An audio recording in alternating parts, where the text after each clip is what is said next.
Avant de vous parler de ce chapitre de l'Évangile de l'an 2000 qui nous a été transmise sous la signature de Laurent Gagnon, j'aimerais vous donner un exemple de ce qui va nous permettre de mieux comprendre le texte. Un jour, lorsque nous étions jeunes adultes, moi et mon ami, on s'était dit qu'on se construirait une maison et que le temps que l'on donnerait à l'autre, on le comptabiliserait.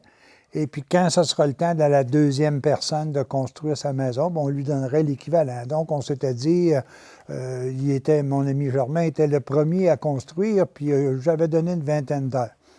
Mais voilà, tu sais pas que j'achète une maison toute construite. Et mon ami Germain était déploré de ça. Il dit, comment je vais pouvoir t'aider?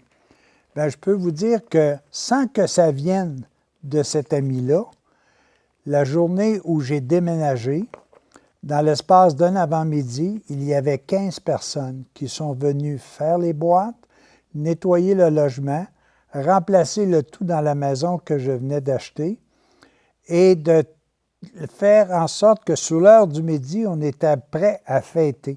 J'avais un conducteur pour un camion, j'avais des dames, des hommes. C'était extraordinaire. Après ça, je me suis dit, je disais à Germain, mais quand Germain me disait, comment je vais faire pour te... J'ai dit, tu n'as pas à rien faire. J'ai dit, j'ai reçu 4 puis 5 fois plus en l'espace d'un avant-midi que ce que tu pourrais me donner en temps de travail. Alors, on est toujours gagnant. Et on est gagnant pourquoi? Écoutez ce chapitre. Fais aux autres ce que tu veux qu'on te fasse. Vous désirez tous que les autres vous aident quand vous êtes dans le besoin, qu'ils vous présentent de l'eau si vous avez soif, qu'ils vous servent à manger si vous avez faim, qu'ils vous pardonnent si vous avez eu des torts envers eux, qu'ils vous donnent un bon conseil si vous êtes dans l'incertitude et qu'ils vous indiquent le chemin quand vous êtes égaré. Tout ce que vous désirez de bon pour vous, faites-le également pour les autres, car on vous traitera de la même manière que vous aurez traité les autres. On se servira pour vous de la même mesure dont vous vous serez servi pour les autres. C'est la loi de la justice. Cependant, quand vous donnez, vous recevrez toujours davantage. Donnez et l'on vous versera une pleine mesure bien tassée, dit Luc. Si vous ne recevez pas immédiatement du prochain la récompense de ce qui vous a fait du bien pour lui, ne vous inquiétez nullement et elle est la patience du semeur. Le semeur ne va pas cueillir la moisson le lendemain des semailles. Il attend patiemment quand il sait, de façon certaine, que le grain germera et que la moisson viendra, toujours bien plus abondante que la semence jetée en terre. Ne vous troublez pas devant l'ingratitude des hommes. Gardez votre foi inébranlable comme celle du semeur. La moisson viendra sûrement et plus belle, plus abondante que le bien que vous aurez semé. On récolte toujours ce que l'on sème. Passez en faisant le bien, semez le pardon sur votre chemin, répandez votre amour sur toute créature, nous dit Paul. Donnez, donnez sans cesse, et tous ceux qui attendent votre aide, donnez dans le secret. La moisson attendue viendra, même sur la terre. Surtout votre Père céleste qui voit vos intentions et qui sonde les secrets des cœurs vous le rendra. Le bien est une semence de bien inimaginable pour vous, une source de joie que vous ne pouvez comprendre et une source de bonheur sans fin que la foi seule peut partiellement vous révéler. Soyez bons, semez le bien, semez toujours. Alors, c'est intéressant de voir cet encouragement-là que nous avons de toujours semer le bien, de toujours aider, de toujours partager, de toujours vouloir ce qu'il y a de mieux pour ceux et celles qui nous entourent. Parce que monétairement, c'est plus payant pour nous, parce que ça va nous rapporter davantage. Alors, imaginez si on est capable de réaliser ça, comment nous pourrons faire en sorte d'avoir le plaisir de pouvoir aider, de pouvoir partager. C'est comme ça que nous devons vivre. Puis, regardez une chose qui est importante. On met un certain délai ici. Si vous ne l'avez pas tout de suite, la récompense, là, ne vous inquiétez pas, ça va venir.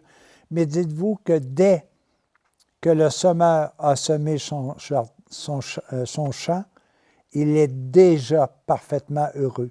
Pourquoi? Parce qu'il sait ce qu'il vient de faire. Lorsque vous avez aidé une personne, vous êtes déjà satisfait, sans avoir eu le retour, qui arrivera peut-être plusieurs années après, on ne sait pas. Mais déjà, vous avez la satisfaction dans votre cœur d'avoir aidé quelqu'un. Ça, je pense que c'est excessivement important. C'est une loi qui fait en sorte que tout ce que tu sèmes, tu le récoltes. Alors, pourquoi pas semer ce que je veux récolter? Pourquoi semer autre chose que je ne veux pas semer, que je ne veux pas récolter? C'est simple, c'est fort simple. Moi, je veux vivre dans un monde de paix, d'amour, de joie, de bonheur. Alors, j'ai tout simplement qu'à semer de la paix, de la joie, du bonheur, de l'amour. C'est une règle qui est simple à un tel point qu'on a tendance à l'oublier. Et on ne prend pas conscience des semences que l'on fait ici et là autour de nous. Pourtant, c'est la règle d'or, c'est la règle d'argent, de toutes les religions, les 9 religions les plus importantes à travers le monde. Je vais vous en citer quelques-unes, même si à cause du fait que notre conversation, notre langage n'est pas le même, on le dit différemment, mais regardez comment ça se rassemble. Alors, pour le judaïsme, on dit « Ce que tu tiens pour haïssable, ne le fais pas à ton prochain. C'est là toute la loi, le reste n'est que commentaire. Va et apprends-le. » Le christianisme, tout ce que vous voulez que les hommes fassent pour vous, faites-le vous-même pour eux. Voilà la loi et les prophètes. L'islam, nul de vous n'est un croyant s'il ne désire pour son frère ce qu'il désire pour lui. Les Sikhs, je ne suis un étranger pour personne et personne n'est étranger pour moi. En vérité, je suis l'amour de tous. La spiritualité autochtone, toutes les créatures sont notre famille. Ce que nous leur faisons, nous le faisons à nous-mêmes. En réalité, tout est un. Pour l'hindou, que les autres se comportent envers lui comme il se sera comporté envers eux. Le bouddhisme ne blesse pas les autres avec ce qui te fait souffrir toi-même. Alors voyez, peu importe comment on peut interpréter la parole de Dieu qui dit « Aimez-vous les uns les autres, faites aux autres ce que vous voulez qu'on vous fasse à vous-même », toute base de toute organisation spirituelle sur Terre a les mêmes devises, a les mêmes façons de procéder. Puis, il nous appartient à nous simplement de décider qu'est-ce que je veux semer dans mon jardin. Si je sème ce que je veux récolter, bravo! Alors, j'ai tout simplement qu'à semer chez ceux et celles qui m'entourent ce qu'un jour je veux récolter. Voyez l'univers, si on regarde un petit peu plus loin, voyez comment la Terre pourrait être belle si tout le monde faisait ça, tout simplement. Si on était capable juste de penser comment on veut que les gens se comportent envers nous et comment moi, je dois me comporter parce que c'est la règle de la justice qui dit « ce que je sème, je le récolte ».